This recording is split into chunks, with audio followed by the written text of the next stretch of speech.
Viral aksi bapak-bapak mencuci piring menggunakan beras. Aksi unik dan tak biasa ini menuai sorotan publik karena dinilai berbeda dari yang lainnya. Mencuci piring kotor lazimnya dilakukan menggunakan air. Namun berbeda dengan kumpulan bapak-bapak ini, ternyata ada cara unik untuk mencuci piring. Bukannya dengan air, melainkan dengan beras. Ya, beras yang biasa ditanak menjadi nasi itu. Melalui video singkat yang diunggah akun Instagram @makassar_info pada Rabu 20 Juli 2022, terlihat sekumpulan bapak-bapak mencuci piring dengan menggunakan beras. Piring-piring tersebut memang tampak sudah bersih, tapi tetap saja digosok menggunakan beras seolah tengah mencuci piring menggunakan air. Dalam video singkat, bapak-bapak itu tampak saling berbagi tugas. Ada yang bagian menggosok piring dengan beras dan ada pula yang mengelap piring tersebut. Mencuci piring dengan beras disebut cara unik. Hal tersebut tertera dalam keterangan video yang diunggah.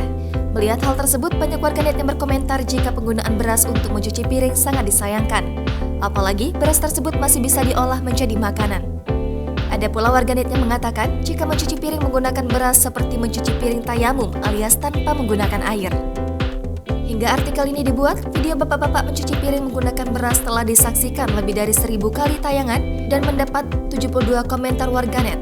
Dilansir serambinews.com dari intisarigrid.id, ternyata mencuci piring dengan beras sudah menjadi kebiasaan yang masih dipertahankan masyarakat Cilacap bagian barat. Tradisi ini dilakukan terutama pada saat hajatan, lebih-lebih di musim kemarau. Satu alasannya adalah kurangnya persediaan air bersih. Pada saat hajatan, biasanya diperlukan piring dalam jumlah sangat banyak karena jumlah undangan biasanya juga banyak. Air lebih diutamakan untuk konsumsi. Jangan lupa subscribe, share, komen, dan like ya!